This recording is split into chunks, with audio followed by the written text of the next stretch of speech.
التطواني منذ الجمعة الماضية، تاركا وراءه مخلفات البطولة بإيجابياتها وسلبياتها.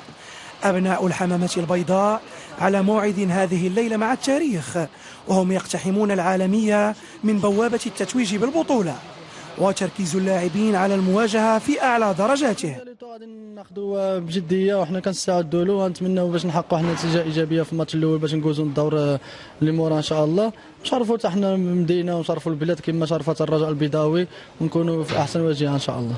منافسه من حجم كاس العالم للانديه فرصه ما معطيهاش لاي واحد. كنظن بانه فريق المغرب التطواني يستحق، اللاعبين يستحقوا لانهم فازوا بالبطوله.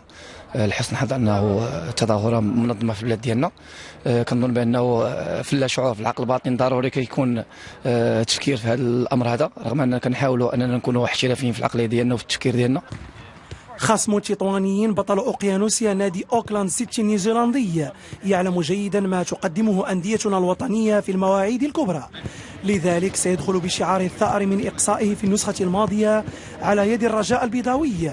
أما شبحهم الأول فهو محسن ياجور. ياجور لاعب متميز ويجيد الاختراق خلف الدفاع، يتميز بحيوية كبيرة، هو لاعب يجيد فلسفة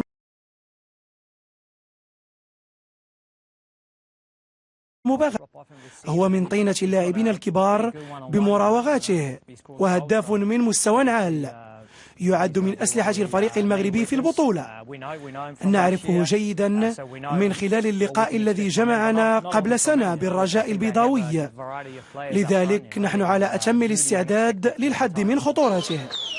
أما فصائل المشجعين لوس ماتادوريس وسيمبري بالوما تعاهدوا على تقديم تيفو يليق بالحدث لإمتاع العالم. كنتاخذوا السريه اهم حاجه باش المسائل يعني ما كتخرجش الى النطاق ديالها، باش كيبقى ديك شي مفاجاه للجماهير كافه، وان شاء الله كنوعدوا الجمهور المغربي ان شاء الله ان نشرفوه. اللاعب رقم 12 جاهز بدنيا لمنح الإضافة إلى اللاعبين من المدرجات حتى يتحقق المبتغى فوق البساط الأخضر، فحظا موفقا لمغربنا التطواني.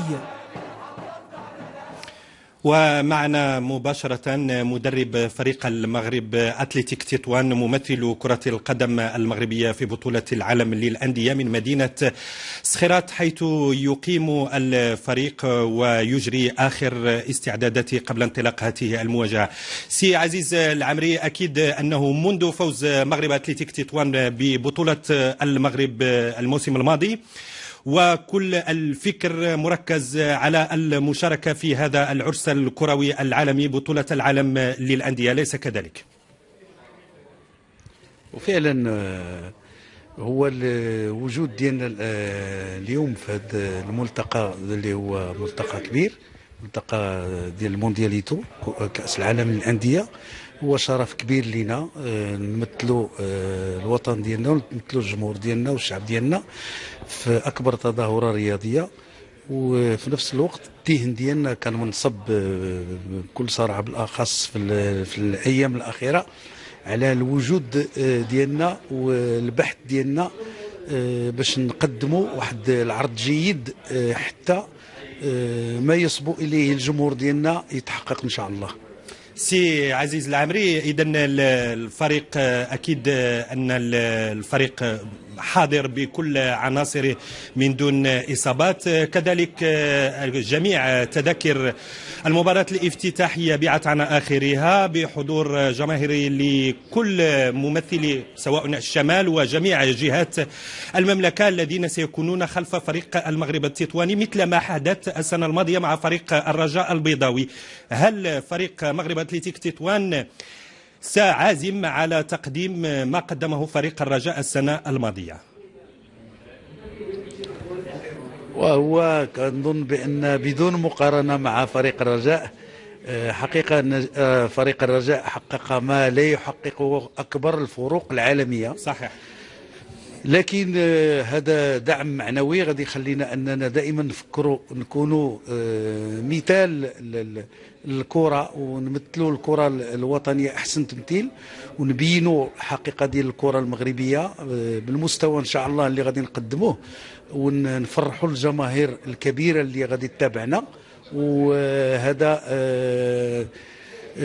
ضروري لأن المغرب كله الآن معنا، وحنا غادي نحاولوا أننا الآن نعرفوا بأن كنمثلوا المغرب حتى حنا، فغادي يكون واحد العطاء كبير إن شاء الله ديال اللاعبين حتى نحققوا نتيجة أولا في المقابلة الأولى نتيجة إيجابية، لأن هي مفتاح وهي السر ديال ما سيبقى من هذه الدورة من المقابلات.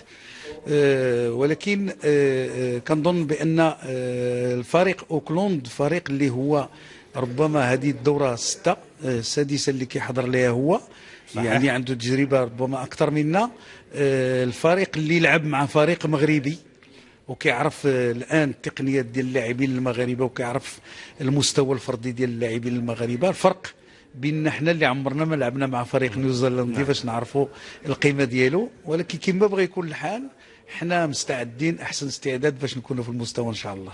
سي عزيز العمري، بالتوفيق لفريق مغرب اتليتيك تطوان في مواجهته